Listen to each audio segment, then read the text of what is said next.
Avec vous sur Sud Radio pour commenter l'actualité. L'actualité, évidemment, c'est l'allocution du président de la République hier soir. Vous étiez près de 30 millions à le regarder. 25 millions plus les chaînes d'infos. On devrait arriver aux alentours de 30 millions de téléspectateurs. Pour en commenter la teneur, Lucas Véran, bonjour. Vous êtes étudiant et adjoint au maire de Neuilly. Bonjour Pierre Jacquemin, rédacteur en chef de la revue Regard. Vous êtes coordinateur de l'ouvrage Dessine-moi un pangolin qui est paru au Diable Vauvert. Nelly Garnier, conseillère de Paris, porte-parole du groupe Changer Paris, et Régis de Castelnau. Vous êtes avocat. Votre blog s'intitule Vue du droit et vous êtes également membre de la rédaction de Front Populaire. Voilà, donc bonjour, pas mal de Valérie. choses. Bonjour à vous. Comment ça va ? Ça va. Des décisions annoncées hier. Donc les restaurateurs seront les grands sacrifiés quand même de ce déconfinement. Le mot n'a pas été prononcé, mais salle de sport, restaurant et boîte de nuit, ce sera pas avant janvier. Contraindre à l'isolement, oui, mais comment ? Vaccination non obligatoire. Et puis, est-ce que c'était bien au président de la République hier de faire ces annonces ? On va parler de tous ces sujets avec vous. Petit tour de table de ce qui a retenu votre attention. Je vais commencer, j'avais commencé tout à l'heure. Moi, le papy, mamie, papa, maman, ça me gonfle, mais pas un point. Alors, tiens, on va réécouter, on l'a passé tout à l'heure, le son de Monsieur Salomon. Écoutez ce qu'il disait à propos de la bûche de Noël. Il faut pas manger avec papy et mamie. On même peut aller les voir. Noël. On va même à Noël, parce que même si on a pris les précautions avant, on peut quand même avoir des fois c'est plus que 7 jours la période d'incubation. Donc on peut aller chez papy et mamie à Noël. On ne mange pas avec eux. On coupe la bûche de Noël en deux. Papy et mamie mangent dans la cuisine et nous on mange dans la salle à manger. C'est des choses aussi simples. Non mais attendez, on va les voir, mais il faut limiter. Si je transmets le virus à papy et mamie, c'est pire que tout. Ouais. Comment je vais vivre ça après ? Non mais franchement. Alors il y a le fond, hein, dire papy, mamie, vous allez manger la bûche à la cuisine. En plus dans la cuisine, même pas dans la salle à manger, c'est pas très sympa. Oui, c'est ça. Oui, à l'époque c'était les enfants qu'on mettait à la cuisine. Mais c'est ces termes de papy, mamie et papa, maman. Enfin, je sais pas. Moi, il me semble qu'il y a un temps pas si lointain où on disait mon père, ma mère. Maintenant, on parle de papa, maman, papy, mamie. Mais qu'est-ce que c'est que ce langage ? On peut parler des grands-parents, de nos aînés. Enfin, je sais pas ce que vous en pensez. Oui. Moi, à Noël, je voudrais qu'on invite mon tonton et ma tata, hein, et puis mon pépé et ma mémé aussi, et puis Médor le wawa, hein. Oui. Je veux dire, mais le chien est tellement long sur la façon dont ces gens nous perçoivent. Alors lui, il pourra pas mettre papy et mamie à la cuisine parce qu'il y aura sa bonne qui sera en train de préparer le réveillon. Non mais attendez, ces gens sont insupportables, c'est épouvantable. Non, c'est vrai que ça donne pas très envie d'inviter professeur Salomon aux fêtes de fin d'année. Non, mais papy, mamie, ça veut dire quelque chose quand même. Non, je ne sais pas ce que vous en pensez, Pierre Jacquemin. Non, mais Oui, ou alors, pardon, excusez-moi, Nelly. Non, c'est ce que dit Pierre Jacquemin, c'est qu'effectivement, on a des responsables... Régis de Castelnau, oui. Pardon, on a des responsables politiques qui pensent qu'il faut adopter un certain ton pour se mettre au niveau des Français, alors que depuis le début, on le dit, les Français ne sont pas des enfants, et d'ailleurs, c'est tellement pas des enfants qu'ils acceptent des restrictions de liberté et des règles particulièrement importantes depuis des mois et des mois, parce que ça fait quand même depuis le mois de mars qu'on est dans un état d'exception, donc je crois qu'on peut leur parler comme des adultes, mais ça fait un peu penser aux médecins à l'ancienne, vous savez, qui disaient vous savez, madame, on peut pas vous expliquer, c'est très compliqué. Bon voilà, c'est une certaine vision de la médecine à l'ancienne, et on voit bien que maintenant, on a un autre rapport, parce qu'on a des Français qui sont très informés, qui lisent beaucoup. Et puis, moi, ça m'a rappelé quand le président de la République il nous expliquait comment il fallait bien se laver les mains, et puis on allait être assis. Hier, au moins, il a évité cet écueil hier. Non, il l'a redit hier. Il l'a redit, non ? Il me semble qu'il fallait moins que la fois précédente, moins que la fois précédente. Absolument. Voilà, donc c'était mon coup de gueule, papy et mamie. Voilà, on comprend le message, mais il y a peut-être une autre manière en termes de communication de le faire passer. Nelly Garnier, votre coup de cœur. Alors moi, mon coup de cœur, je le fais sur un sujet qui est autre, mais qui est quand même dans l'actualité. Moi, j'aimerais vous parler du dernier essai qui est paru dans la collection Trac de Gallimard. Je ne sais pas si vous la connaissez, c'est vraiment une très jolie collection qui publie des points de vue toujours très incisif. Il y avait Étienne Klein qui avait publié Le goût du vrai, François Sureau, un texte sur la liberté que je vous invite à relire, vu que là, on reste en grosse restriction de liberté au moins jusqu'au 20 janvier. Et là, c'est Didier Lesky, qui est directeur général de l'Office français de l'immigration et de l'intégration, qui a publié un essai très chiffré, très précis sur l'immigration en France, qui s'appelle « Ce grand dérangement, l'immigration en face ». Et c'est vrai que l'évacuation du campement Place de la République hier a donné lieu à toutes les réactions les plus idéologisées, toutes les tentatives d'instrumentalisation. Et je trouve que ça fait du bien de revenir à la réalité de l'immigration en France. Qu'est-ce que c'est notre droit d'asile? Combien il y a de déboutés? Quels sont les types d'immigration légale, illégale? Tout ça comparé aux autres pays européens. Et puis, comme on va avoir le bonheur de retrouver nos librairies, ben voilà, je trouve que c'est important aujourd'hui de réinviter à la lecture et de réinviter les gens à tout de suite retourner dans leur librairie.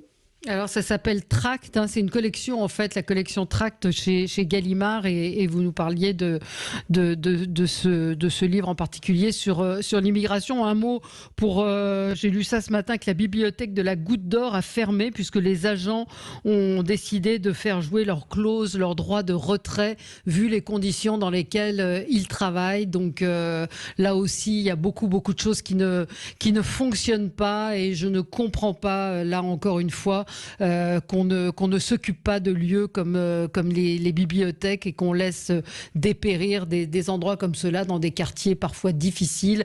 Justement, les bibliothèques, c'est important qu'elles restent ouvertes et donc à la Goutte d'Or à Paris, plus de bibliothèques pour l'instant. Pierre Jacquemin, votre coup de gueule, ça concerne les exilés, c'est ça? Avant, on disait migrants, vous dites exilés, pas migrants. Je pense que le terme le plus adéquat et le plus exact, c'est celui d'exilé, parce que migrant, on y met tout et son contraire parfois. Mais je me permets quand même, parce que ça m'arrive assez peu, de faire un coup de cœur avant de parler de mon coup de gueule assez rapidement. Mon coup de cœur pour Emmanuel Macron, ça n'arrive quasiment jamais, mais hier soir, il a au moins eu un mot quand même sur la situation des violences faites aux femmes. C'était une première dans un discours du président de la République et c'était plutôt à saluer. Même si, évidemment, aujourd'hui, on est la journée de mobilisation contre les violences faites aux femmes, c'était plutôt une bonne nouvelle que le président de la République lui-même en parle hier, même s'il y a quelques quand même incohérences et une absence de moyens aussi totale sur ces violences-là. Il a parlé de violences faites aux femmes, violences aussi faites aux enfants. Il faut savoir qu'en ce moment, le 3919, le numéro justement qui est gratuit et anonyme pour les femmes victimes de ces violences, est remis en cause par ce gouvernement qui souhaite mettre en place une mise en concurrence de cet appel téléphonique. Donc voilà, juste, c'est un coup de cœur qui se conforme à un coup de gueule parce que derrière des mots, c'est pas souvent suivi des faits. Et puis évidemment, mon coup de colère, de gueule vraiment, parce que la situation me paraît tellement ubuesque compte tenu du nombre de personnes dont il est question. C'est évidemment la situation des exilés à Paris. On sait aujourd'hui qu'il y a eu une mobilisation assez importante des associations. Alors certains veulent faire croire qu'il y aurait une instrumentalisation, mais on parle quand même de gens qui vivent à la rue, qui sont sans travail, sans toit, sans nourriture, et y compris, j'insiste sur sans nourriture, parce que même le gouvernement aujourd'hui réprime les associations qui viennent en aide à ces exilés qui sont dans des situations extrêmement dramatiques. Et je pense que s'il y a quand même une chose qui devrait unir l'ensemble des mouvements, des formations, des pensées politiques, c'est quand même la situation du Covid que l'on traverse en ce moment et qui nécessiterait à minima qu'une décision nationale soit prise de régularisation de l'ensemble de ces personnes, ne serait-ce que pour les mettre en sécurité, comme l'ont fait des pays comme l'Italie, l'Espagne ou le Portugal.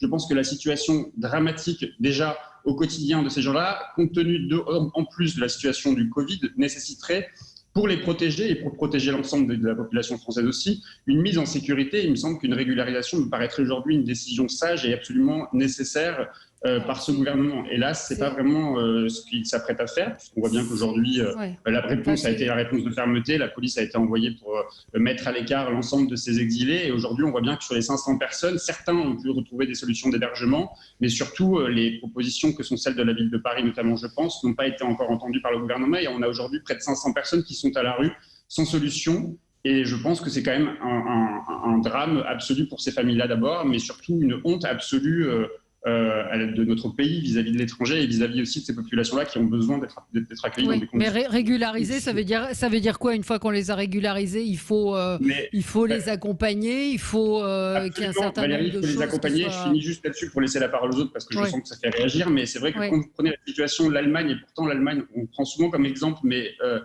c'est vrai qu'Angela Merkel en 2015, lors de la grande crise en Syrie, il y a eu près d'1 million de personnes qui ont été accueillies. Aujourd'hui, les résultats montrent honte. Les études ont montré que près de 80 à 85% des personnes qui ont été accueillies en Allemagne sont totalement intégrées par l'allemand, travaillent. C'est important de travailler. C'est pour ça qu'il y a une extrême droite avec... Sans situation, sans papier et sans soutien de l'État, les exilés ne peuvent pas travailler. Donc sans travail, on ne peut pas avoir de logement, on ne peut pas se nourrir. Et c'est ça le problème. On pourra réagir à ce sujet. On est obligé de marquer une petite pause, les infos, et on se retrouve dans un tout petit instant pour commenter l'actualité et continuer le tour de table de vos coups de cœur et coups de gueule. À tout de suite sur Sud Radio. Avec vous sur Sud Radio pour le 10h midi, nous commentons l'actualité avec aujourd'hui plusieurs intervenants comme tous les jours. Lucas Véran, étudiant adjoint au maire de Neuilly. Pierre Jacquemin, rédacteur en chef de la revue Regard et coordinateur de l'ouvrage Dessine-moi un pangolin paru au Diable Vert. Vauvert, oui, il est Vauvert. Nelly Garnier, conseillère de Paris, porte-parole du groupe Changer Paris. C'est le groupe de Rachida Dati.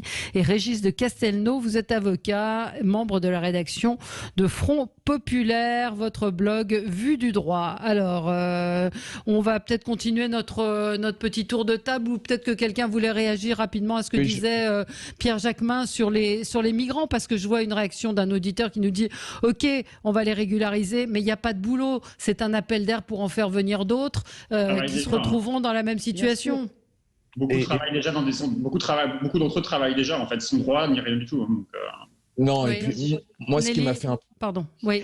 Juste, si je peux compléter. Nelly Garnier, oui. C'est vrai que si je vous ai dit tout à l'heure que je trouvais intéressant ce livre de Didier Lesky qui repose des chiffres, c'est que souvent, on est sur des fantasmes sur ce que c'est. Aujourd'hui, la France, c'est, avec l'Allemagne, le principal pays d'accueil de la demande d'asile en Europe. On a 180 000 demandes d'asile en 2019. Et vous savez ce qu'on fait? On a majoritairement des déboutés du droit d'asile dans d'autres pays européens, notamment des Afghans qui viennent faire des demandes d'asile en France, parce que ils savent qu'il y a ces effets justement d'appel d'air. Et vous savez qu'en France, on traite pas mal les demandeurs d'asile, on ne traite pas mal non plus les sans-papiers. On prend en charge leurs soins de santé, alors que dans d'autres pays européens, on ne prend que les cas d'urgence. Et ce qui se passe aussi, c'est qu'à Paris, et je tiens à le dire, à Paris, vous avez Anne Hidalgo, comme vous le dites, par ce discours-là, parce que, par exemple, sur la question des mineurs isolés, elle refuse d'appliquer les dispositifs qui permettent de contrôler l'âge réel de ces migrants. Et vous savez qu'aujourd'hui, les mineurs isolés, et on l'a vu encore récemment, ce sont majoritairement des majeurs, des faux mineurs qui arrivent et qui disent, et on n'a pas de dispositif de contrôle d'âge et on ne peut pas les soumettre, et ils disent alors j'ai 17 ans et puis en fait ils en ont 30. Donc je veux dire, il y a un moment, quand vous avez ces discours irresponsables, eh ben, qu'est-ce que vous faites? Vous faites de Paris la pompe aspirante de toute l'immigration illégale, et vous vous retrouvez avec ces migrants qui ne sont pas bien traités parce qu'ils sont trimballés de campement en campement, et puis ils sont porte de la Chapelle, on va démanteler, ils vont aller à Porte d'Aubervilliers, et c'est pas vous non plus, Monsieur Jacquemin, et c'est pas Madame Hidalgo qui mettez en place des solutions pour les accueillir. Donc c'est aussi cynique vis-à-vis de ces personnes. Et puis une fois que vous en aurez régularisé 200 000, vous faites quoi? Parce que l'année d'après, il y a d'autres demandes qui arrivent. Donc c'est une course sans fin, alors même que vous voyez bien qu'on a une explosion des dépenses publiques et qu'on ne pourra pas tout prendre en charge parce qu'on est face à une grande crise économique. Le fantasme, c'est de croire qu'aujourd'hui, il n'y a pas de solution d'hébergement possible. Le fantasme, c'est de croire qu'il y aurait une invasion ou qu'il y aurait une pression migratoire. Le fantasme, c'est de considérer que la France n'est pas en capacité d'accueillir. On parle de 100 à 150 000 personnes qui arrivent sur les portes de l'Europe. Est-ce qu'on n'est pas en capacité d'accueillir une personne sur 4 500 Non, mais vous vous rendez compte que vous êtes dans une vision totalement binaire de la situation. En 2019, vous avez 700 000 demandes d'asile en Europe. 700 000. Pas tous en même temps. Lucas Véran, et puis après... 700 000 demandes d'asile en Europe. Lucas Véran. Je voulais juste réagir sur les propos qui tentaient à considérer que les associations étaient dans leur bon droit et n'avaient absolument pas instrumentalisé cette affaire. Quand vous faites une occupation illicite là, du domaine public... vous revenez sur la place de la République. Ouais. Tout à fait. Sur effectivement l'épisode avec ces associations qui ont installé des tentes, elles savaient pertinemment qu'il y allait y avoir une intervention des forces de l'ordre. Il y a pu avoir un certain nombre d'images. L'IGPN a été saisi. Donc, si vous voulez, vous pouvez pas omettre le fait. Combien de places d'accueil d'hébergement d'urgence à Neuilly-sur-Seine? Vous pouvez nous dire combien vous prenez vous participez comment? Monsieur, c'est totalement hors propos. Mais monsieur, c'est totalement hors propos. Je vous pose la question. Mais oui, c'est combien de places d'hébergement d'urgence dans votre ville? Non, mais on va. Il y a plusieurs sujets. Il y a le sujet. Il y a le sujet de la place de la République. Après, si vous voulez, non, mais je... Pourquoi c'est la sexualité aujourd'hui la misère du monde et Mais pas, vous savez que c'est pas une compétence communale, hein. Vous le savez ça, j'espère. Non, mais vous le savez. Qu'est-ce que vous faites? Non, mais j'espère que vous savez un peu, parce que vous avez l'air très investi sur cette question-là, j'espère un peu comment vous savez que la ville de Paris, par exemple, qu'est-ce qui fait qu'Yann Brossat s'exprime sur cette question-là? C'est que c'est une compétence de l'État. Donc arrêtez, s'il vous plaît, de rentrer dans un schéma où vous me renvoyez à une responsabilité que je n'ai pas. Une compétence communale qui n'existe pas. Non, bien sûr que non. Deuxième élément, Monsieur Jacquemin, et ensuite je laisserai répondre Régis de Castelnau, c'est de considérer, comme vous l'avez fait, que cette introduction-là d'un certain nombre d'exilés ne pose absolument aucun problème. Si ça n'avait posé absolument aucun problème, on n'aurait pas un parti néo-nazi au Parlement allemand, ce qui était quelque chose d'inédit depuis 1945, ou Alternative for Deutschland souhaite effectivement l'éradication d'un certain nombre de populations. Donc, ne dressez pas un paysage idyllique où, si vous voulez, cette introduction d'un certain nombre d'exilés, comme vous les appelez, ou de migrants, et effectivement, ça s'appelle un droit, c'est le droit d'asile. Oui, mais les exilés, et les refoulés, qu'est-ce qu'on en fait? Voilà, et qu'on ne les expulse pas. Et puis, vous savez très bien que nos capacités d'accueil et d'intégration, elles ne sont pas infinies. Alors, je veux dire, la frange qui le considère est minoritaire aujourd'hui parce qu'on a bien vu qu'à force de fermer les yeux sur ce sujet, on n'arrive plus, on est dans une explosion aussi de notre pays et que quand on veut rester une nation avec une communauté de destin, il faut accueillir et intégrer à la mesure de ce qu'on est capable d'accueillir et d'intégrer. Je crois que c'est du bon sens pour tous les Français. Nelly Garnier, 500 personnes en situation d'urgence, on n'est pas en capacité. Si, on peut trouver des hébergements. Mais bien sûr, mais vous savez très bien qu'on n'est pas sur ces chiffres-là à l'échelle nationale, et vous savez bien qu'on n'est pas sur ces chiffres-là à l'échelle de l'Europe. Monsieur Jacquemin, moi je voudrais dire un petit mot. 150 000 personnes, ça veut dire une personne sur 1000. Je voudrais, Monsieur Jacquemin, je voudrais dire un petit quelque chose. Vous faites de la politique et c'est très honorable. D'accord. N'en faites pas, vous, de la politique? J'en fais. Les citoyens, chaque citoyen qui s'exprime fait de la politique. Absolument. Et je trouve ça tout à fait honorable. La politique, quand vous êtes aux affaires, c'est quoi? C'est effectivement, ou quand vous militez pour une cause, c'est vouloir qu'il y ait des arbitrages qui soient rendus dans telle ou telle direction. Je vais prendre deux petits sujets.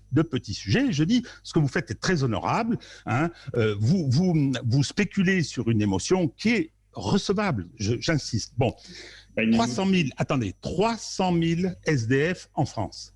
Vous décidez de faire une priorité sur les migrants, je comprends. Comprenez, attendez, j'ai pas fini, s'il vous plaît. Je reconnais le caractère très honorable de votre position. Mais attendez, Valérie, j'aimerais bien pouvoir dire une deuxième chose. Ça, c'est le premier point. 300 000 SDF dans ce pays, et on privilégie effectivement certains parmi eux, effectivement les derniers arrivés. Bon, je vais dire un petit mot de la démocratie. Deuxièmement, les mineurs non accompagnés dont vous avez parlé. C'est un sujet que je connais particulièrement pour le pratiquer professionnellement. Eh bien, l'arrivée des fameux MNA, qui à 70% ne sont pas mineurs, soutenus par les associations, etc., et qui coûtent à peu près 2 milliards d'euros à l'aide sociale à l'enfance. Ça se fait au détriment de la vraie protection de l'enfance. Nous avons des dizaines de milliers d'enfants dans ce pays qui subissent des violences, 70% violences sexuelles, 30% violences physiques. Et aujourd'hui, les services d'aide sociale à l'enfance sont débordés. Donc, on choisit, mais je comprends d'ailleurs, c'est pas mon choix, on choisit de privilégier effectivement ceux qui arrivent aujourd'hui. C'est une position directement politique. Et quel pourrait être l'arbitrage, justement ? Votre arbitrage, que je respecte complètement, et dont je dis qu'il est honorable, cet arbitrage, si on demandait leur avis aux Français. Et c'est là où ça devient un petit peu gênant, parce que toutes les études le démontrent, 75% des Français sont opposés à ce que vous souhaitez, sont opposés à cette politique-là. Deuxième réponse très importante. Attendez, laissez-moi finir. Deuxième constatation de toutes ces études, que je suis avec attention, la France n'a jamais été moins raciste qu'aujourd'hui. Et troisièmement, les Français, je veux dire, souhaitent récupérer leur souveraineté. Ce que vous dites là, je comprends. Vous souhaitez que la situation dans le nord de Paris, c'est épouvantable. Et le fait de laisser tout ça se dérouler, je veux dire, c'est fatalement aboutir à ces situations. Et il faut essayer de trouver des solutions, je suis tout à fait d'accord. On peut avoir des désaccords. Mais si on demandait leur avis aux Français, La démocratie, c'est quand même ça jusqu'à nouvel ordre. Donc venir avec des exigences comme ça, en disant, et en ce qui concerne les mineurs non accompagnés, ce sont les contribuables qui payent. Régis de Castelnau, Régis, je ne sais pas si on aurait aboli la peine de mort, si on avait demandé l'avis des Français à l'époque. Ah oui, mais ça, non, attendez. Ça, c'est une chose. Et Régis de Castelnau, rappelez-vous quand même, Emmanuel Macron, candidat à l'élection présidentielle, était même revenu sur les propos de Manuel Valls, qui avait fait ce grand discours à Munich où il disait que la France ne pouvait plus accueillir de migrants et de demandeurs d'asile et que c'était fini. Et Emmanuel Macron lui-même avait dit qu'il fallait suivre les pas d'Angela Merkel pour accueillir davantage et qu'il fallait que la France... Ah, mais parce que vous écoutez, vous faites confiance à Emmanuel Macron. Moi, je n'ai pas voté pour lui, monsieur. Et vous parlez vous avez fait Castor, et vous avez mis ces gens-là au pouvoir. Ça s'appelle la confrontation à la réalité. Ça suffit, là. Je me fous de ce qu'a raconté Macron, voyons. Valérie, tout à l'heure, vous avez parlé de la fermeture de la bibliothèque de la Goutte d'Or. C'est aussi lié... Cette insécurité dans ces quartiers, c'est pas moi qui le dis, c'est le procureur de la République. C'est aussi lié à des phénomènes de délinquance de survie et de trafic, prostitution, traite d'humains, parce que ces migrants que vous appelez avec beaucoup d'humanisme, ils tombent directement entre les mains des dealers ou de trafiquants qui les prostituent. Donc, et c'est aussi la situation de ces quartiers liée à cette immigration illégale qui fait qu'on est obligé de fermer une bibliothèque aujourd'hui. C'est la réalité. Vous faites un peu des On a Sacha, je voulais vous lire le témoignage de Sacha qui nous dit, sans compter la prise en charge idiote, et c'est une réflexion tout à fait juste, un jeune Congolais a été pris en charge par une association pendant 2 ans. Il a été hébergé gratuitement dans des familles qui ne demandaient rien. Il est passé devant le tribunal. L'ASE l'a pris en charge, l'a placé dans un hôtel. Il n'y a plus d'adultes pour l'encadrer. Les bénévoles qui avaient formé une chaîne de solidarité autour de lui en lui apportant une stabilité, on la consigne de ne plus l'approcher. Voilà la gestion débile des mineurs aujourd'hui. Je connais un petit peu le sujet aussi. Et effectivement, cette gestion, elle est un petit peu...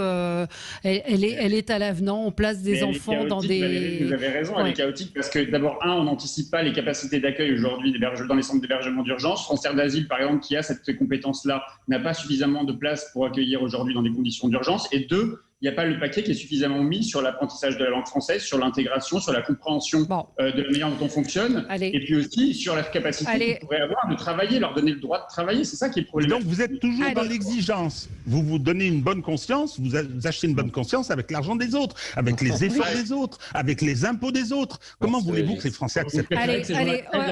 Non, monsieur, on a beaucoup de sujets. On ne les incite pas à traverser la Méditerranée. Laissez crever dans la Méditerranée, mais assumez-le, ça aussi. C'est absolument scandaleux de tenir de tels propos. À traverser la Méditerranée comme vous le faites. Stop. On va changer. On n'a toujours pas fini notre tour de table. On n'a toujours pas parlé d'Emmanuel Macron. Lucas Véran, c'est un coup de gueule. Oui, un coup de gueule sur la Cour de justice de la République qui s'est adressée aux présidents des 2 chambres parlementaires, donc Gérard Larcher et Richard Ferrand, ainsi qu'aux prédécesseurs d'Emmanuel Macron, pour connaître de la teneur des propos entre le président Emmanuel Macron et ses interlocuteurs. Et ça pose différents problèmes sur la judiciarisation de la vie politique et sur la judiciarisation de la gestion épidémique. En effet, la Cour de justice, elle est compétente certes pour les poursuites pénales envers les ministres qui exercent, néanmoins elle n'est pas compétente ni pour connaître des échanges entre un président de la République et ses prédécesseurs, ni pour connaître des échanges entre parlementaires. Plus généralement, Valérie, vous dire quelque chose, ça doit nous interroger collectivement sur la place du juge pénal dans l'arbitrage des politiques publiques. Est-ce que l'on considère finalement que l'électeur ne suffit pas à sanctionner le gouvernement et les ministres en place pour effectivement apprécier de l'abstention ou non de combattre un sinistre? Est-ce qu'on est obligé de considérer que la CJR est compétente avec des moyens d'investigation assez exceptionnels? Vous vous souvenez sans doute des perquisitions qui ont lieu au domicile d'Édouard Philippe, de Sibeth Ndiaye, d'Olivier Véran. Moi, je ne suis pas sûr que cette judiciarisation-là soit souhaitable pour le libre arbitre de chacun des responsables politiques dans un certain nombre de décisions qu'ils ont à mettre en œuvre. Valérie, je voudrais répondre. Oui, allez-y, parce que c'est une question qui me tient particulièrement à cœur et ça m'a bien fait rire. Cette lettre envoyée à l'ancien président de la République, aux 2 anciens présidents de la République et au président des assemblées. Le président est protégé par une immunité, mais mon cher Lucas, c'est la Cour de cassation elle-même, pour pouvoir impliquer les collaborateurs de Nicolas Sarkozy à l'époque, qui a rendu une décision qui fait que c'est possible. Il n'y a pas de violation si on applique la jurisprudence de la Cour de cassation. Hein. Et je rappelle que on demande à des gens de témoigner sur ce qu'a fait Emmanuel Macron. Je rappelle quand même qu'Emmanuel Macron a envoyé au parquet national financier une lettre d'alibi pour mettre M. Colère hors de cause. C'est lui. Non, attendez. Moi, je veux bien tout ça. Troisième observation, puis j'arrête, promis. Hein. Troisième observation, c'est un peu facile. C'est un peu facile alors qu'il y a la loi, que ces lois ont été adoptées, elles sont là depuis très longtemps. Hein. Les maires étaient mis en cause, des ministres ont été mis en cause. Il y a eu l'affaire du sang contaminé, l'affaire de l'hormone de croissance, etc.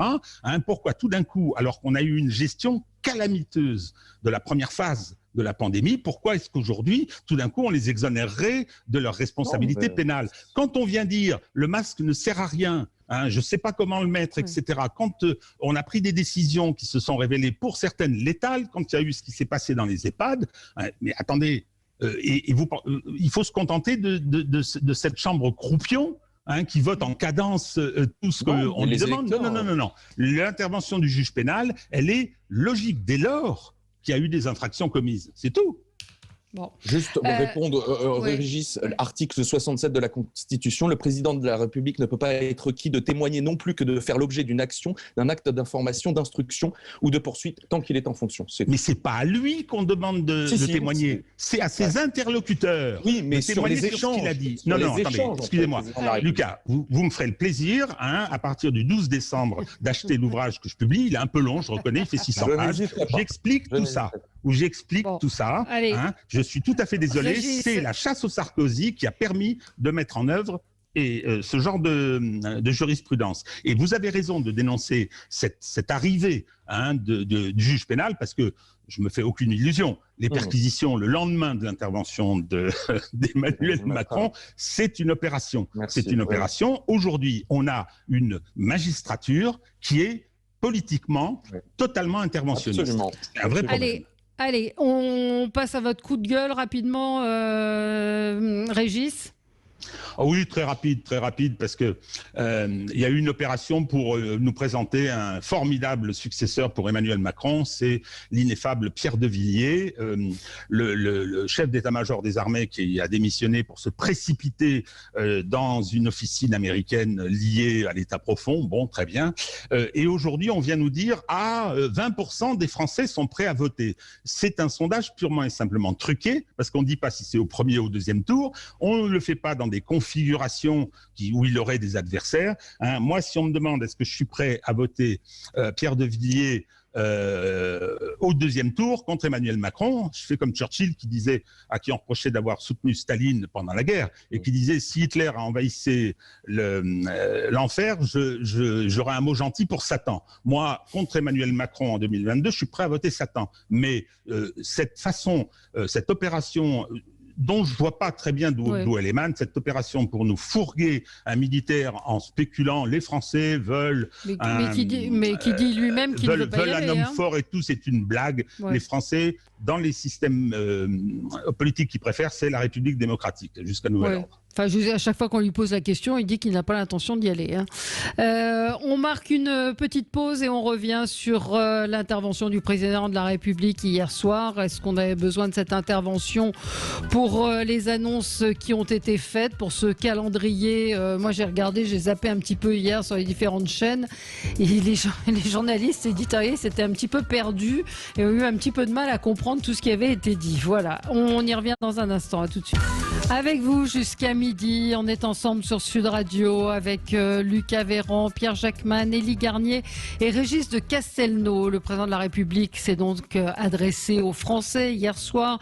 Plus de 25 millions de personnes, plus près de 30 millions même, l'ont regardé pour écouter, attendre les annonces d'un desserrement de la vis du confinement, donc réouverture des magasins qui avaient été dit non essentiels à partir de samedi. Les églises, les lieux de culte pourront rouvrir avec une jauge de 30 personnes.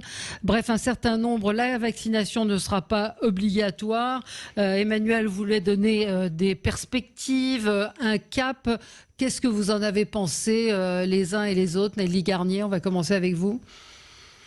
Moi, je dois dire que pour la première fois, on a une vision qui n'est pas à la semaine. Et quand même, ça change parce que ça devenait invivable. Et c'est vrai qu'on voyait bien que pour le moral des Français, se dire on se retrouve jeudi prochain pour savoir comment on resserre la vis, ça devenait plus supportable. Donc là, on a une pardon de vision vous interrompre, mais il y a eu beaucoup de si. Hein. Si vous vous comportez bien, si vous respectez les règles.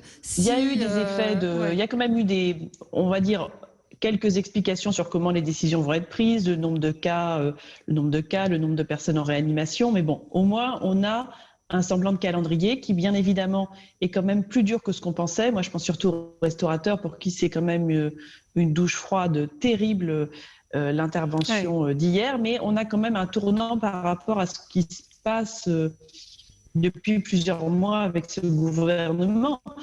Moi, je reste méfiante parce qu'en fait, à chaque fois, on a vu qu'entre le discours de la présidente de la République et la mise en œuvre concrète des mesures, il y avait tous les couacs qui ont des églises où, je trouve que c'était d'une grande maladresse de pas avoir mesuré qu'on ne fait pas la messe de la même manière dans une cathédrale ou dans une chapelle, et que dans cette période de Noël, on n'est pas là que pour faire ses courses. Et je crois que face à la maladie et à la mort, les Français, ils ont aussi besoin de spiritualité et de communion. Mais bon, on a cette première maladresse. Et puis moi, j'attends surtout de voir les détails sur certaines annonces, comme l'isolement plus contraignant pour les malades. Parce que ça, c'est quand même une vraie question de comment ça peut être mis en œuvre. Oui, puis il y a eu des annonces qui ont été faites, en particulier en ce qui concerne les restaurateurs, où on a entendu parler d'une indemnisation de 20% du chiffre d'affaires perdu, sauf qu'on a appris ce matin qu'il y aurait un plafond de 100 000 euros. Donc ça veut dire qu'au mieux, ils toucheront 20 000 euros. Donc ce qui ne les sauvera pas du naufrage pour un très grand nombre d'entre eux. Donc il y a des annonces qui ont été faites. Comme à chaque fois, les ministres vont ce matin et dans la journée préciser un certain nombre de choses. Pierre Jacquemin, vous l'avez trouvé comment, le président de la République ?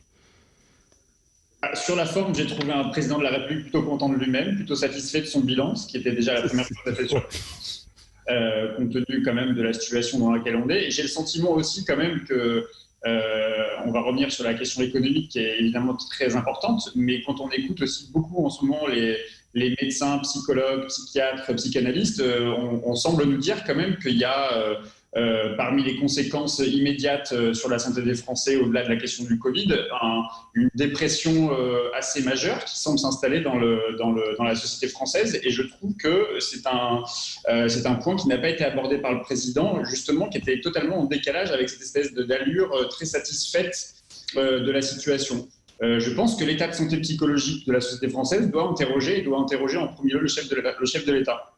Et je trouve que c'était un des manquements de son intervention d'hier. Après, sur la question économique, j'ai entendu aussi Bruno Le Maire ce matin à la radio s'exprimer. Je l'ai trouvé assez peu rassurant. J'ai le sentiment aussi, là, je veux pas laisser penser qu'ils ne seraient pas conscients de la situation. Mais quand même, quand on discute avec un certain nombre de commerçants, ceux qui continuent d'exister d'ailleurs, ceux qui n'ont pas mis la clé sous la porte déjà, j'ai le sentiment que ces mesures sont des mesures totalement presque accessoires et ne devraient peut-être sauver une partie que ceux qui sont en capacité d'être sauvés, qu'on les reins suffisamment solides, qu'on les financements pour pouvoir tenir jusqu'à une réouverture possiblement. Là, je parle des bars et des cafés et des restaurants au 20 janvier, mais beaucoup d'entre eux ne survivront pas à tout ça, malgré la proposition des 20% du chiffre d'affaires qui est proposée, qui est sans doute très insatisfaisante et insuffisante pour permettre à cette petite économie de continuer de vivre. Et j'ai entendu Emmanuel Macron quelques jours auparavant nous expliquer qu'il allait nous fixer un cap. J'ai l'impression qu'il a proposé quelques rustines et peut-être c'était attendu, peut-être c'était nécessaire, mais j'ai pas l'impression d'avoir un véritable cap qui est fixé. Pardon aussi d'aller un peu plus loin, c'est-à-dire que c'est vrai qu'il a donné un cap qui va plus loin que d'habitude. On parle aujourd'hui du 20 janvier. Je n'imagine même pas que les étudiants ne puissent pas retrouver les universités d'ici le 20 janvier. Je n'imagine même pas qu'aujourd'hui on ne soit pas en capacité d'avoir des libertés retrouvées. On nous a parlé d'un couvre-feu qui allait continuer au-delà du 20 janvier. Ouais. C'est quand même assez préoccupant. Alors peut-être le couvre-feu était censé s'arrêter avant le 20 janvier, moi de ce que j'ai compris, mais peut-être que j'ai mal compris. Lucas Véran. Moi, d'abord, un énorme soulagement pour effectivement les petits commerces parce qu'on s'était rendu compte, et là, il faut être très clair là-dessus, à la lumière d'une étude Nature sur 98 millions d'Américains, que les petits commerces qui avaient subi des fermetures administratives, en réalité, incitaient très peu à la propagation du virus. Donc, énorme soulagement de ce point de vue-là. projection aussi, parce que effectivement, là où avant il y avait un manque de clarté sur les différentes étapes qui rythmaient le processus de déconfinement, là on a de la projection, alors parfois avec des dates qui sont dures. Là, le 20 janvier, c'est très loin pour les commerçants, et Pierre Jacquemin a raison d'insister sur le fait qu'il va falloir être très vigilant sur le soutien à ce secteur d'activité. Mais projection et puis adaptation, puisque on sent peut-être pour la première fois que on ne prendra vraiment que les mesures sur la base d'éléments chiffrés, et donc effectivement le pouvoir exécutif se laisse la possibilité d'adapter, d'ajuster ce qui a sans doute manqué en matière d'agilité dans la prise de décision sur le déconfinement passé et sur les différentes étapes qui ont mené jusqu'à ce second confinement. Sans doute aurait-on dû avoir ce dispositif plus agile en fonction des critères objectifs scientifiques. Oui, vous y croyez, vous, Régis de Castelnau, à ce déconfinement ou à cet allongement, à cet allègement du déconfinement? Alors j'ai d'abord un handicap, je regarde jamais Emmanuel Macron. Je n'y arrive pas. Physiquement, c'est une épreuve que je n'entends plus m'imposer. Moi, je fais partie des personnes à risque, hein, et donc faut pas me faire du mal comme ça. Donc, alors après, je m'informe quand même. Hein, c'est la moindre des choses. Je passe 2-3 coups de fil pour que ceux qui se sont infligés le pensum m'expliquent ce qu'il en est. C'est comment dire? Ce que je critiquerais, parce que c'est compliqué, est-ce qu'on a vraiment passé le pic? J'entends que les courbes sont vraiment très nettement à la baisse. J'ai l'impression, malheureusement, que il y a un traumatisme chez ce pouvoir de la façon dont ils ont géré la première pandémie, y compris le déconfinement d'ailleurs. Hein. Et je pense qu'il y a une volonté très forte de ne rien lâcher. Hein. Il y a une peur, une vraie appréhension qu'il y ait une troisième phase ou qu'il y ait autre chose. Et donc, malheureusement, les autres intervenants le disent, ce qui est important, ce sont les conséquences. Et là, on ne nous en parle pas. On nous dit, il nous avait dit, il faut absolument préserver, je vais ajouter les boomers, dont je suis. C'est très aimable à vous, Monsieur le Président. Seulement, mes enfants, et j'ai ma dernière fille qui va avoir 20 ans en fin de semaine, hein, c'est pas terrible, hein, l'horizon. Un Français sur 5 en dépression, ce sont des évaluations peut-être au doigt mouillé, mais c'est quand même ça. Je pense que la France, et pas seulement la France, va payer très cher ce qui s'est passé là. Et il serait peut-être mieux d'avoir quelque chose avec des connotations d'espoir et avoir l'impression qu'on avait quelqu'un qui avait une vision. Quand il dit un cap, le cap, c'est on vous garde enfermé parce qu'on ne veut pas qu'il y ait des dégâts sur le plan sanitaire. Alors que des dégâts sur le plan économique et par conséquent sur le plan sanitaire, ils vont être massifs. Oui, alors j'ai entendu Pierre Arditi hier qui disait, alors ça va certainement faire bondir, qui va dire, ce qu'il disait, c'est pas la guerre, quoi. Il y en a qui ont vécu la guerre c'était autrement plus contraignant, autrement plus difficile, donc oui, ne pas aller au restaurant, ne pas aller dans les boîtes de nuit, etc. C'est emmerdant, il n'y a pas d'autre mot, mais voilà, il y a c'est plus facile quand on s'appelle Pierre Arditi que quand on est dans un quartier populaire à 6, 7, parfois dans des petits espaces. Exactement. Oui, mais il parlait de la maladie, il parlait de la maladie, il parlait de ce virus. La maladie qui touche principalement aujourd'hui les catégories les plus populaires. Mais on fait quoi? On les laisse sortir? C'est quoi la solution? Parce que je sais pas, mais par exemple, vous prenez ce qui se passe en Espagne aujourd'hui. S'il y avait une petite concertation à l'échelle européenne, on voit bien qu'aujourd'hui à Madrid, ça a été un des premiers foyers de contamination de la deuxième vague à l'échelle européenne. Et aujourd'hui, la région enregistre l'un des plus bas taux d'incidence, alors que les restaurants, les cafés n'ont jamais fermé à Madrid. Donc, vous plaisantez ou quoi? Vous plaisantez ou quoi? Il y a eu un confinement drastique avec des policiers en armes. Enfin, j'en parle en connaissance de cause. 600 000 euros d'amende, des dénonciations avec des amendes extrêmement fortes. Enfin, pour le coup, je peux vous dire que l'Espagne a été extrêmement stricte et sévère dans le respect. Vous faisiez arrêter au rond-point, etc. C'était autre chose que le confinement à la française. Hein. Donc, je vous dis qu'on n'a pas arrêté l'économie des bars et des restaurants. C'est ça que je suis en train de vous dire. Donc, il n'y a pas de vérité absolue sur les restaurants, les cafés seraient les premiers foyers de contamination aujourd'hui du Covid. C'est ça que je suis en train de dire. Je ne vous dis pas qu'il n'y a pas eu des mesures extrêmement rigoureuses en Espagne. Aujourd'hui encore, il y a des mesures qui, dans certaines régions, sont encore extrêmement strictes. Mais ce que je dis là, c'est que tout n'est pas aussi simple que ce qu'on veut bien dire. Il faudrait fermer les restaurants, les cafés. Sauf qu'en Espagne, sauf qu'à Madrid, il ne fait pas la même température, qu'il y a des terrasses, qu'il y a des consignes extrêmement strictes où il y avait une jauge à 30% des tables d'espacement pour les restaurateurs. Donc ça n'a pas été simple non plus pour eux. Donc prendre exemple quand on dit les Suédois, les machins, on n'est pas Suédois, on est Français. Et c'est toujours très très difficile,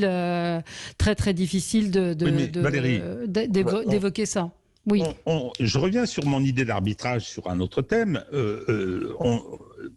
Pour cette deuxième partie de la pandémie, on a rendu des arbitrages en faveur de la surpréservation de la santé. Je trouve ça très bien, dans la mesure où je suis un peu concerné quand même.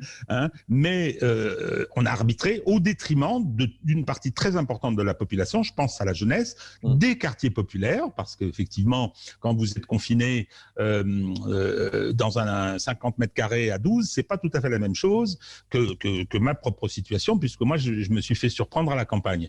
Mais ce sont des arbitrages qui sont rendus. Et c'est ça qui doit pouvoir être discuté, c'est savoir si effectivement ce choix-là est le bon. Et s'il n'y avait pas moyen d'en imaginer d'autres. Je voudrais j'essaie de suivre cette histoire de pandémie, c'est compliqué. On n'a jamais deux scientifiques qui sont du même avis, etc.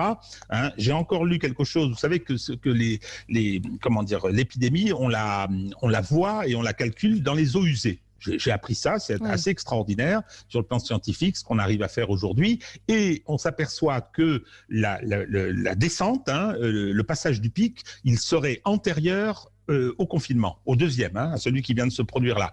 Je ne sais pas, mais toutes ces mesures, et on le voit bien dans notre débat, peuvent être contestées. Et à chaque fois, c'est un arbitrage. C'est un arbitrage qui est rendu. On privilégie une solution par rapport à une autre.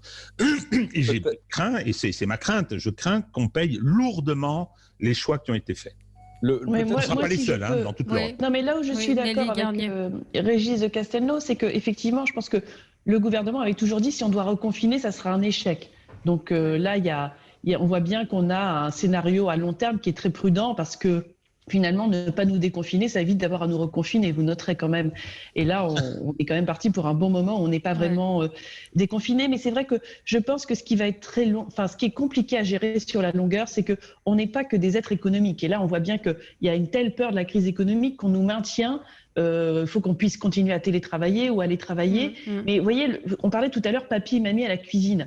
Papy et mamie à la cuisine, c'est aussi la manière dont on traite nos aînés. Et à un moment, si papy et mamie, on les relègue tout le temps dans la cuisine sans s'occuper d'eux, ils vont peut-être pas mourir du Covid, mais ils vont mourir d'un syndrome de glissement ou d'autre chose, ou d'une dépression qui va faire qu'ils vont ne plus aller faire leurs rendez-vous médicaux sur d'autres pathologies. Et donc, on a, de la même manière, vous savez, les étudiants, c'est aussi un peu des sacrifiés. C'est vrai que les étudiants, ils n'apportent pas encore de valeur économique à la société quand ils sont leurs études, mais louper une année d'études, c'est énorme. Comme les lycéens, ça sera très dur à rattraper. Et donc, c'est vrai qu'il faut quand même arbitrer entre, c'est pas parce qu'on maintient une activité économique qu'on n'est pas en train d'oublier des pans entiers de la société. Et je crois qu'il y aura aussi des conséquences sociales qui seront liées à cet isolement qu'on est en train dans lequel on laisse une partie de la population. Peut-être réagir sur la question de la jeunesse et des étudiants.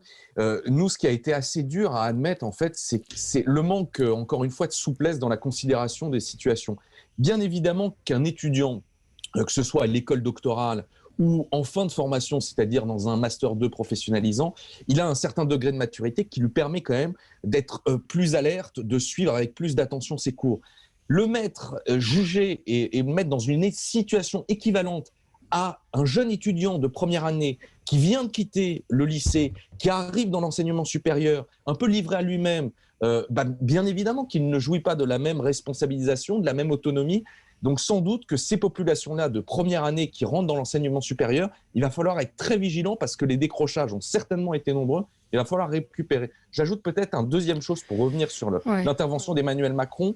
C'est qu'il y a bien évidemment, dans la parole de l'exécutif, on sent la pression d'un troisième test en matière logistique. C'est-à-dire que le premier confinement a été plus ou moins un échec, on peut le dire, sur la prévention des masques, de la gestion de ce bien-là. La deuxième, la rentrée, a été une épreuve test qui n'a pas été véritablement réussi sur la question des tests. Souvenez-vous des files d'attente. Là, l'exécutif est attendu sur des réponses logistiques très précises sur la déployation vaccinale. S'il réussit ou s'il échoue, il y aura une forte perception et appréciation des Français. Alors, le vaccin ne sera pas obligatoire. C'est ce qu'a annoncé le président de la République.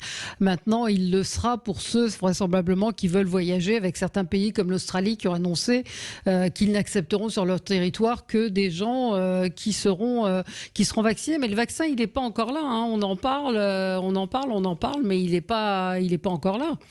Il n'est pas encore arrivé. Tout à fait. Mais, mais il faut quand même prévoir. L'Allemagne, oui. Nous, le professeur Delfrécy, à une réunion à la ville de Paris, nous disait que ça fait déjà 3 semaines que l'Allemagne a tout mis en place pour savoir comment on allait déployer le vaccin. Et c'est vrai, ça a été dit, on a eu un échec sur les masques, on a eu un échec sur les tests, on ne peut pas se permettre d'avoir un échec sur la vaccination. Après, je pense qu'aujourd'hui, de toute façon, il n'y aurait pas une acceptabilité de la population. Enfin, la population n'accepterait pas que le vaccin soit obligatoire et que il faudra déjà. Ce qu'on a vu à chaque fois, c'est est-ce qu'on aura assez de vaccins pour tout le monde. Donc déjà, on aura probablement un effet de priorisation dans un premier temps. Et puis après, je crois qu'il faut respecter. Il faut prendre les mesures avec ce que la population est en capacité d'accepter. Et aujourd'hui, on n'accepterait pas un vaccin obligatoire. Et là, on peut dire que au moins l'exécutif en a pris acte. Oui, et puis peut-être rajouter que l'autorité de la santé a bien précisé que pour l'instant, il n'y avait pas lieu et qu'il n'était pas pertinent de rendre la vaccination obligatoire. Manque de recul critique, manque d'un certain nombre d'éléments. Donc on peut également considérer que la haute autorité de la santé qui réunit les sages en la matière, s'ils estiment que la vaccination ne doit pas être rendue obligatoire, il serait peut-être bon de suivre leur avis. Oui. Allez, on marque une pause. Vous réagirez après. Régis de Castelnau. À tout de suite. On est ensemble sur Sud Radio jusqu'à midi. À tout de suite. Avec vous sur Sud Radio jusqu'à midi. Alors, Régis de Castelnau, vous vouliez réagir à ce que nous disions juste avant l'interruption sur ces mesures, sur le vaccin non obligatoire. Qu'est-ce que vous vouliez nous dire ? Le premier qui est un problème logistique qui montre qu'on a quelques raisons de s'inquiéter sur les capacités de ce pouvoir. Je n'ai jamais été vacciné contre la grippe et puis cette année on m'a dit il faut parce qu'en fait tous les ans hors Covid, il y a des saturations liées à la grippe, etc. etc. Donc j'ai essayé de me faire vacciner, ça fait 1 mois et demi et les pharmaciens me disent non seulement on n'en a pas, on n'en a plus, mais il n'y en aura pas. Très bien, bravo. Je pense que si effectivement on n'est même pas capable d'assumer cet aspect des choses, et on le savait déjà depuis le premier confinement qu'il faudrait disposer de ce vaccin, ça m'inquiète beaucoup. La deuxième, c'est concernant l'acceptabilité dont on parle. Alors je suis très clair. Moi, dès que le vaccin est là, je vais me faire vacciner. Alors, un peu aussi parce que, si vous voulez, d'abord parce que comme ça, j'aurai le sentiment d'être plus tranquille, peut-être à tort, mais en plus, quand je vois sur quel mécanisme les labos ont travaillé, c'est assez extraordinaire quand même, avec les notions d'ARN messager et tout. Mais je comprends très bien, je suis plutôt partisan des vaccinations obligatoires pour les vaccins confirmés. Mais là, je veux dire, vu la façon dont ça s'est passé, vu l'incertitude, vu les navigations à vue, je pense qu'on peut avoir quelques inquiétudes et je comprends très bien qu'on ne souhaite pas se faire vacciner. Surtout quand on n'est pas personne à risque, on est dans des tranches d'âge où il n'y a que des asymptomatiques, etc. etc. Ce débat sur le caractère obligatoire du vaccin, je crois qu'il ne pourra pas déboucher. Les Français ne seront pas d'accord. Non, ça c'est assez évident. Il y a un autre point que je voulais aborder dans ce qu'a dit Emmanuel Macron hier. Je souhaite que le gouvernement et le Parlement prévoient des conditions pour s'assurer de l'isolement des personnes contaminées, y compris de manière plus contraignante. Alors, qu'est-ce que ça veut dire ? Une amende pour non-respect de l'isolement ? On va vérifier si vous êtes bien isolé. Comment on va pouvoir mettre ça en place ? Déjà, qu'est-ce que ça... Oui. Qu'est-ce que ça veut dire ? Parce que, vous savez, à un moment, ils nous ont dit il y a beaucoup de contamination intrafamiliale. La problématique, c'était quand vous êtes malade, vous contaminez le reste de votre famille. Donc, comment vous isoler parce que on parlait justement des appartements parisiens. Aujourd'hui, vous êtes à Paris, vous ne pouvez pas vous isoler de votre famille quand vous êtes malade. Hein. On n'est pas sur des superficies qui le permettent. Alors, est-ce que ça veut dire que derrière, en logistique, on refait appel à des chambres d'hôtel ou pas? On n'a aucune idée aujourd'hui. Oui. Pierre Jacquemin, cet aspect-là des choses, c'est-à-dire plus contraignant. Je rappelle l'exemple d'Israël où quand on arrive et qu'on est 15 jours confinés, ce que m'a raconté un ami dont la fille vit là-bas, il y a des drones qui vérifient, on sonne chez vous et on vous envoie un drone au niveau de votre étage pour bien vérifier que vous êtes chez vous. Donc je ne pense pas qu'on soit organisé pour faire ça, mais est-ce qu'on peut contraindre des gens malades à rester isolés ? Si vous voulez, vu l'état de nos libertés en ce moment, on peut s'attendre à peu près à tout, y compris à des drones, y compris à des policiers qui viennent frapper à votre porte pour voir si vous êtes bien isolé seul. Après, moi, je me souviens avoir entendu il y a quelques semaines ou quelques mois même l'épidémiologiste Catherine Hill, je crois, expliquer que l'un des problèmes d'Emmanuel Macron, enfin en tout cas des décisions qui avaient été prises, c'était sans doute justement de ne pas avoir suffisamment ciblé l'isolement en fait. C'est-à-dire que quand on disait aux gens il faut vous isoler, les gens s'isolaient chez eux avec leur famille. Et c'est vrai qu'elle disait on aurait dû cibler les populations contestées d'abord. Absolument. Et les populations positives les plus à risque, effectivement les isoler et les mettre à part, c'est-à-dire un véritable isolement de quarantaine, c'est-à-dire strict. Je trouve que ça peut être dramatique pour les personnes les plus vulnérables, notamment les personnes les plus vieilles, que de penser qu'on va les isoler pendant 15 jours seules sans qu'elles puissent voir personne. Ça paraît dramatique. J'entends aussi l'argument scientifique. Après, sur la mise en œuvre de cette démarche-là, je ne sais pas comment c'est possible de le faire. Ce qui est vrai, c'est que j'ai un certain nombre d'amis qui ont été testés positifs, qui ont reçu juste un SMS de l'Agence régionale de santé et de la Sécu, et qui ensuite n'ont jamais été appréhendés, soit par un contrôle, soit par une proposition de mise à l'isolement dans un établissement tiers. Et donc finalement, toute cette population-là qui vraiment propage le virus, c'est-à-dire les personnes testées positives ou les cas contacts contagieux, finalement n'ont pas de régime différencié par rapport à l'ensemble de la population qui voit ses libertés restreintes. Donc sans doute, dans le sens de la proposition d'agir, il aurait fallu arriver à un certain nombre de situations pour exercer soit des contrôles, soit une proposition de mise à l'écart pour permettre finalement de moins restreindre les libertés de l'ensemble de la population et de cibler cette population-là.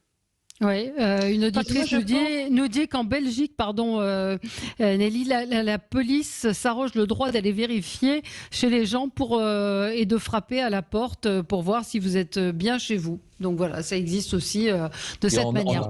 En Angleterre aussi. Et en Angleterre aussi, excusez-moi. Ce qui est un peu la logique quand vous êtes en arrêt maladie, de savoir que vous pouvez avoir un contrôle. Hein. Mais moi, je pense que c'est probablement la mesure où on va avoir le plus peut-être d'imprécision, parce qu'on voit bien que le gouvernement s'est pas non plus précipité pour nous expliquer comment ça allait se passer. Alors au final, on risque de tomber peut-être sur quelque chose de très light qui sera une plateforme pour vous aider à vous livrer vos courses pour que vous n'ayez pas à sortir de chez vous. Enfin, moi, j'ai plus l'impression qu'on va là-dessus. Et puis, quant aux forces de police, je crois que elles ont suffisamment à faire. Elles ont autre chose à faire que venir vous envoyer un drone ou venir sonner à votre porte pour savoir si vous êtes bien dans votre lit. Il y a un mot qu'a employé le président de la République hier que je n'ai pas bien compris, qui était le mot d'eurodatage en ce qui concerne les spectacles. Il a dit qu'il y aurait un eurodatage à la fin des spectacles. Donc ça veut dire quoi? Vous aurez un PV si vous sortez trop tard du spectacle. Je trouvais que le terme était très, très étrange. Oui, c'est vrai qu'on pense à ça, mais je pense que c'était juste associer un événement à un horaire. Mais ça, typiquement, c'est toujours la prolifération sémantique dont le président de la République et son gouvernement sont parfois capables. Utiliser des mots très compliqués pour dire quelque chose de très simple, c'est-à-dire mettre un spectacle plutôt que le couvre-feu. Je crois que c'était juste ça qu'il fallait comprendre. Je crois que le débat qu'on a là sur effectivement... Régis Castelnau. Ce qui serait une quarantaine, et dans toutes les pandémies dans l'histoire, et puis même l'histoire relativement récente, et aujourd'hui, quand vous arrivez en Chine, si on constate que vous êtes, ou que vous avez de la fièvre, ou que vous êtes positif, eh bien on vous enferme pendant 14 jours. Il n'y a pas qu'en Chine, il y a plein d'endroits. En Angleterre, c'est le cas aussi. Mais je constate avec tout ça, on en débat parce que on a de plus en plus, on est confronté à des atteintes aux libertés. Alors attention, c'est pas péjoratif dans ma bouche quand je parle des atteintes aux libertés, mais toute cette gestion de pandémie s'est faite dans un cadre juridique d'arbitraire total. L'état d'exception n'existe pas dans notre sanitaire n'existe pas dans notre constitution. On l'a fait. La fin justifiait-elle les moyens? Je sais pas. Moi, ce qui me fait un peu peur, c'est qu'on s'habitue à des dispositifs qui sont des dispositifs arbitraires.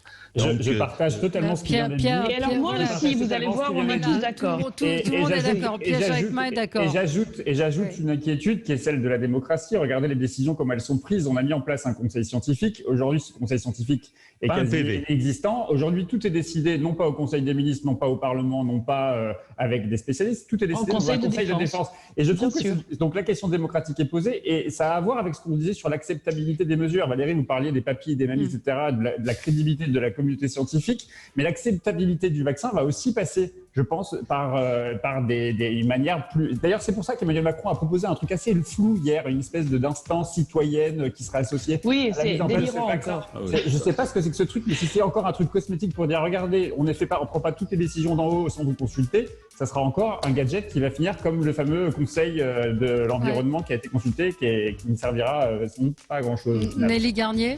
Un soviet. Nelly Garnier, bien sûr. vous partagez. Moi, je suis pour, alors. Bon. Ouais. Je partage totalement. On est dans une période quand même où on s'habitue à des restrictions de liberté très fortes. Hein. On vit déjà comme si on était sous bracelet électronique. Quand vous avez le droit de sortir dans un périmètre précis autour de chez vous à des horaires précis, c'est déjà ça. En plus, on a des législations, et moi, c'est pour ça que je suis assez opposée, mais même, vous savez, Philippe Bas, qui est sénateur LR, qui est président de la commission des lois, à propos de l'article 24 dans la loi de sécurité globale, qui a dit « Attention, dans une période de crise, quand l'opinion elle est sous tension, on touche à des libertés fondamentales avec la plus grande précaution. » Je crois qu'il faut... Vous savez, les libertés qu'on lâche, on a beaucoup de mal à les récupérer derrière, et donc je pense qu'il faut être très... Enfin, Madame Garnier, le groupe LR a voté massivement cette loi, comme le RN d'ailleurs, j'ai le droit d'être en opposition avec mon groupe sur certains points. Moi, je suis pas d'accord. On va voir ce que le Sénat va faire, mais j'ai peur qu'il l'aggrave, hein, avec des gens comme Retailleau. Je pense qu'ils réécriront déjà. Peut-être conclure sur le fait que pour rendre plus acceptable un certain nombre de mesures, il faut reterritorialiser, c'est-à-dire plutôt que de créer des instruments, médecine de ville, très important, la médecine de ville. Créer des instruments comme des conventions citoyennes un peu cosmétiques, responsabilisons le couple préfet-maire avec les présidents de conseil départementaux. Voilà. Le préfet-maire, vous avez raison, mais sans doute la médecine de ville et les médecins généralistes sont quand même sauf que les médecins généralistes ne vont pas avoir les moyens, j'entendais un médecin le dire, d'entreposer tous les vaccins s'ils doivent vacciner une partie de la population. C'est pour ça que l'Allemagne s'est organisée, c'est pour ça que l'Allemagne a fait un plan de déploiement, parce que sinon, ça va être la cacophonie. Hein. C'est ce que nous dit Xavier, un auditeur. On peut s'inquiéter aussi, contrairement à l'Allemagne et à l'Espagne, la distribution du vaccin n'a pas encore été organisée. Barouin, donc François Barouin, donc président de l'Association des maires de France, a précisé hier il a même confirmé que le ministre de la Santé travaille sans s'appuyer sur les maires pour la future vaccination.